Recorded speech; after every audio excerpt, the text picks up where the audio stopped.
ಕೊಯಮತ್ತೂರಿನ neat ಆಕಾಂಕ್ಷಿ ಅನುಕೀರ್ತನ neat ಪರೀಕ್ಷೆಗೆ ಹೆದರಿ ಆತ್ಮಹತ್ಯೆ ಮಾಡಿಕೊಂಡಿದ್ದಾಳೆ. ನಾನು ಮತ್ತೊಮ್ಮೆ ಪರೀಕ್ಷೆ ಬರೆಯಲು ಹೆದರುತ್ತೇನೆ ಅಂತ ಡೆತ್ ನೋಟ್ ಬರೆದಿದ್ದಾಳೆ. ಯಾವೊಬ್ಬ ಪೋಷಕನಿಗೂ ನನ್ನ ಮಗಳು ವೈದ್ಯ ಆಗಲಿಲ್ಲ ಎಂಬ ದುಃಖಕ್ಕಿಂತ ನನ್ನ ಮಗಳು ಬದುಕಿಲ್ಲ ಎಂಬ ಕಣ್ಣೀರು ಬರಬಾರದು. ಅನುಕೀರ್ತಳ ಸಾವು ಕೇವಲ ಒಂದು ಆತ್ಮಹತ್ಯೆ ಅಲ್ಲ, ಇದು ದೇಶದ ದೋಷಪೂರಿತ ಅತ್ಯಂತ ದುಬಾರಿ ಮತ್ತು ಒತ್ತಡದ ಶಿಕ್ಷಣ ವ್ಯವಸ್ಥೆ ಮಾಡಿದ ಕೊಲೆ. ಹೌದು, ಇದು ಕೊಲೆ.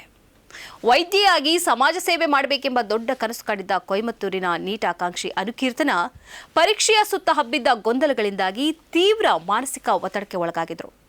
ಇತ್ತೀಚೆಗೆ ಪರೀಕ್ಷೆ ರದ್ದಾದ ಸುದ್ದಿ ಕೇಳಿದ ನಂತರ ಆಕೆಯ ಆತಂಕ ಮತ್ತಷ್ಟು ಹೆಚ್ಚಾಗಿತ್ತು. ತನ್ನ ತಂದೆಯ ಚಿಕ್ಕಪ್ಪ ಮತ್ತು ಹತ್ತಿರದ ಸಂಬಂಧಿಗಳಿಗೆ ಆಕೆ ಕಳುಹಿಸಿದ ಸುದೀರ್ಘ ವಾಟ್ಸಪ್ ಸಂದೇಶ ಇಡೀ ದೇಶದ ಕಣ್ಣು ಒದ್ದೆ ಮಾಡುವಂತಿದೆ. ಪರೀಕ್ಷೆಯನ್ನ ರದ್ದುಗೊಳಿಸಲಾಗಿದೆ. ಈಗ ಮತ್ತೆ ಪರೀಕ್ಷೆ ಬರೆಯಲು ನನಗೆ ತೀವ್ರ ಭಯವಾಗ್ತಿದೆ. ನನ್ನ ತಂದೆ ನನ್ನ ಶಿಕ್ಷಣ ಮತ್ತು ತರಬೇತಿಗಾಗಿ ಈಗಾಗಲೇ ಸಾಕಷ್ಟು ಹಣವನ್ನು ಖರ್ಚು ಮಾಡಿದ್ದಾರೆ. ಮತ್ತೊಮ್ಮೆ ಆ ಎಲ್ಲ ಒತ್ತಡವನ್ನು ಎದುರಿಸಲು ನನ್ನಿಂದ ಸಾಧ್ಯವಾಗ್ತಿಲ್ಲ. ಈ ಸಂದೇಶವನ್ನು ಕಳಿಸಿದ ಕೆಲವೇ ಕ್ಷಣಗಳಲ್ಲಿ ಆಕೆ ಆತ್ಮಹತ್ಯೆಗೆ ಶರಣಾಗಿದ್ದಾಳೆ.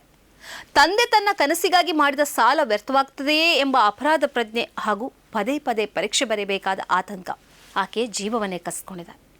ಅನುಕೀರ್ತಳ ಈ ದುರಂತ ಅಂತ್ಯವು ಇತ್ತೀಚೆಗೆ ರಾಜಸ್ಥಾನದ ಕೋಟದಲ್ಲಿ ನಡೆದ ಚಾತ್ರೋಂಕಿ ಗೂಂಜ್ ಸಮಾವೇಶದಲ್ಲಿ ಲೋಕಸಭೆ ವಿಪಕ್ಷ ನಾಯಕ ರಾಹುಲ್ ಗಾಂಧಿ ದೇಶದ ಶಿಕ್ಷಣ ವ್ಯವಸ್ಥೆಯ ವಿರುದ್ಧ ಆಡಿದ ಮಾತುಗಳನ್ನು ನೆನಪಿಸುತ್ತದೆ.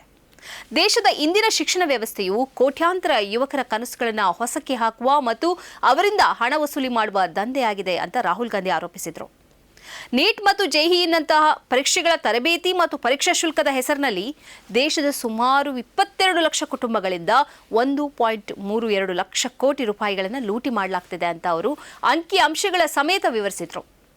ವಿದ್ಯಾರ್ಥಿಗಳು ಮತ್ತು ಪೋಷಕರು ತಮ್ಮ ಆಸ್ತಿ ಮಾರಿ ಸಾಲ ಮಾಡಿ ಪಾವತಿಸುತ್ತಿರುವ ಈ ಬೃಹತ್ ಮೊತ್ತ ದೇಶದ ಒಟ್ಟಾರೆ ಶಿಕ್ಷಣ ಬಜೆಟ್ಗೆ ಸಮಾನವಾಗಿದೆ ಎಂಬ ರಾಹುಲ್ ಗಾಂಧಿಯ ಮಾತು ಹಾಗೂ ಶಿಕ್ಷಣ ಒದಗಿಸುವುದು ಸರ್ಕಾರದ ಜವಾಬ್ದಾರಿ ಎನ್ನುವ ಅವರ ಸಂದೇಶ ಈಗ ಯುವ ಮನಸ್ಸುಗಳ ಮನದಲ್ಲಿ ರಿಂಗಣಿಸ್ತಾ ಇದೆ.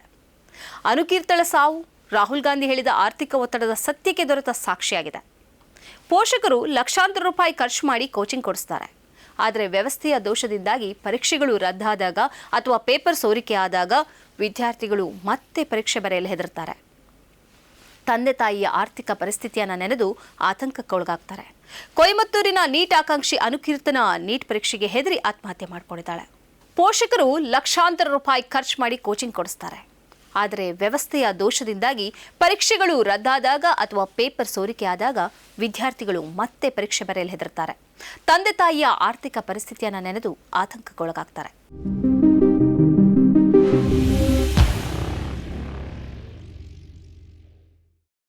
ಈ ಕಾರ್ಯಕ್ರಮದ ಪ್ರಾಯೋಜಕರು Gadiyar group of companies, specialised in piling and shoring, engineering consultancy, firefighting, steel structures, real estate. Office, SIT Tower, Silicon Oasis, Dubai, UAE.